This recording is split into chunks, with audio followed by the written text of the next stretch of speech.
Okay, my lovely subscribers. So today I want to sort of go over what I think is like the best mastery and item setup to use on Ezreal. And I haven't really done anything on Ezreal for a while, but I think the way he's been changed, he's kind of in a good place right now. He's not really OP. He doesn't get picked like hell of a lot. He's not like banned that much really. From what I've seen in solo queue lately, but yeah, he seems to be in a good position. So this is my Masteries page, and it's a little bit different from what my Masteries video said I kind of prefer, because usually I like to finish going into one tree and get the last bit, but with Ezreal, I think what I've done basically is in the offense tree, I've gotten a bit of cooldown reduction, and I've gotten 4% cooldown reduction because to relate with the items later, just to hit 40% with blue buff.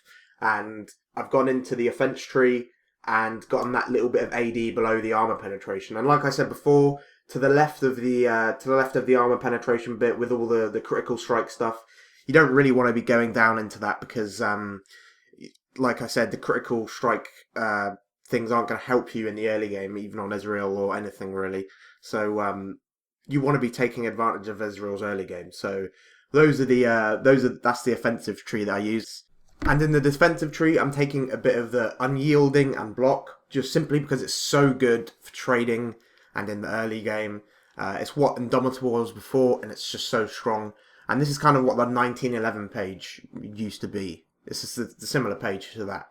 But obviously you're getting a little bit more into defense. And I'm getting a little bit of the tenacity stuff. Ezreal's a little bit more slippery, so you don't quite need to get everything in defensive. It's not really necessary, so...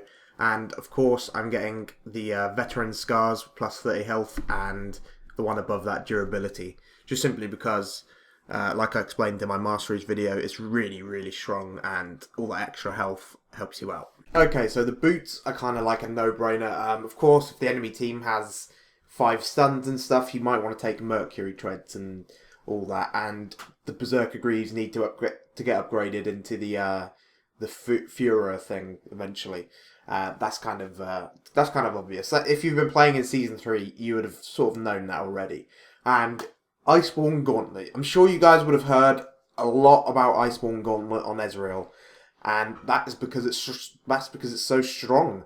It gives you a few things that you wouldn't necessarily want, like mana and armor. You wouldn't necessarily need that much. The armor obviously will help bruisers jumping in trying to kill you. It'll help protect against that as well. But if they have double AP, you really don't want this item. What I like to use it as is a replacement for a defensive item. So rather than getting like QSS or something like that, if they only have one AP champion, I will just get Iceborne Gauntlet as like a defensive item. And with blue buff, you can actually hit 40% cooldown reduction with it. And with the Masteries, you hit 39%. You could also take another rune with 1% cooldown reduction, and hit 40%, but I don't think it's worth it. It doesn't really make that much of a difference anyway. So the Iceborne Gauntlet gives you mana, cooldown reduction, and armor, which is really, really strong on Ezreal. Your Q can just be on a 2-second cooldown, and the slow on Iceborne Gauntlet is a 2-second cooldown as well, and you can just constantly slow people and kite them around. And this really is really strong on Ezreal. So the Bloodthirster has always been a good item on Ezreal, just simply because of the AD scalings he has, and with all his spells and stuff. And I don't always buy Bloodthirster first, and I don't always buy Iceborne Gauntlet first. I think it kind of depends on what you need, and if you can get an Iceborne Gauntlet really early, then I think it's good. If you get head early and get fed, then I think you should buy Iceborne Gauntlet first and then get Bloodthirster afterwards. So I've seen a lot of people go like Static Shiv and a few other random things on Ezreal that I don't quite understand, but with his attack speed being nerfed, I feel like the Phantom Dancer is really, really nice on him and kind of like necessary. It's really, really strong to just get afterwards, after like both of those items. You need to buy Iceborne Gauntlet and then buy Bloodthirster, or buy Bloodthirster and then buy Iceborne Gauntlet.